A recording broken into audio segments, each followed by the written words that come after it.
dropout from society, dwelling serenely in some mountain hut, unvisited except perhaps by the occasional traveler arriving from a 60s joke to ask, what is the meaning of life?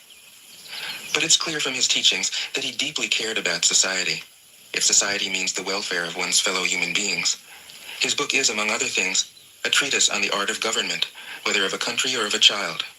The misperception may arise from his insistence on wei wu wei, literally, doing, not doing, which has been seen as passivity. Nothing could be further from the truth. A good athlete can enter a state of body awareness in which the right stroke or the right movement happens by itself, effortlessly, without any interference of the conscious will. This is a paradigm for non-action, the purest and most effective form of action. The game plays the game. The poem writes the poem. We can't tell the dancer from the dance. Less and less do you need to force things, until finally you arrive at non-action. When nothing is done, nothing is left undone. Nothing is done because the doer has wholeheartedly vanished into the deed. The fuel has been completely transformed into flame. This nothing is in fact everything. It happens when we trust the intelligence of the universe, in the same way that an athlete or a dancer trusts the superior intelligence of the body. Hence Lao Tzu's emphasis on softness.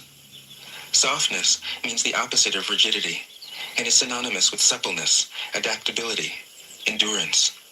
Anyone who has seen a Tai Chi or Aikido master doing not doing will know how powerful this softness is. Lao Tzu's central figure is a man or woman whose life is in perfect harmony with the way things are. This is not an idea, it is a reality. I have seen it.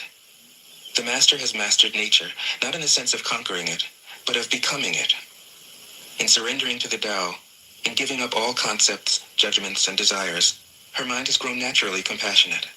She finds, deep in her own experience, the central truths of the art of living, which are paradoxical only on the surface, that the more truly solitary we are, the more compassionate we can be. The more we let go of what we love, the more present our love becomes. The clearer our insight into what is beyond good and evil, the more we can embody the good. Until finally she is able to say, in all humility, I am the Tao, the truth, the life. The teaching of the Tao Te Ching is moral in the deepest sense, unencumbered by any concept of sin.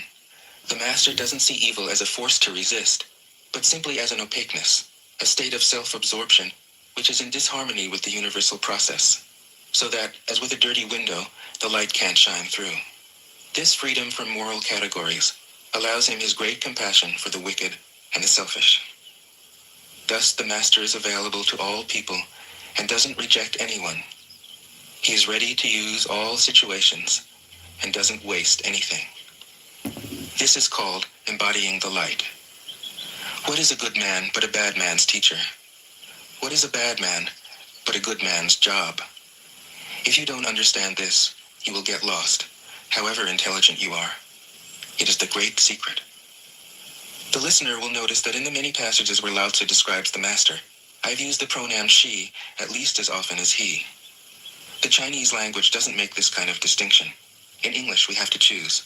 But since we are all potentially the master, since the master is, essentially, us, I felt it would be untrue to present a male archetype, as other versions have, ironically, done.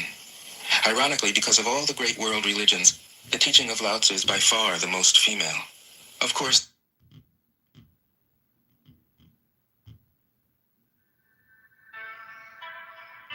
Greetings, fellow seekers of truth and wisdom. I'm inviting you to embark on a journey into the heart of Taoist philosophy. As an uncarved block holds the potential for all things, so too does the Tao Te Ching, a timeless text that reveals the mysteries of existence in the simplest yet profoundest ways. Today, I invite you to join me in exploring the essence of this ancient wisdom, and together, we shall learn the art of living in harmony with nature and ourselves.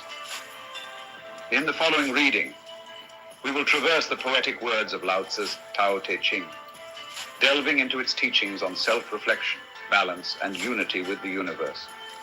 Contemplate these ancient concepts and allow yourself to be fully present as we journey through this sacred text and open our minds to its transformative knowledge. The Tao that can be told is not the eternal Tao. The name that can be named is not the eternal name. The unnameable is the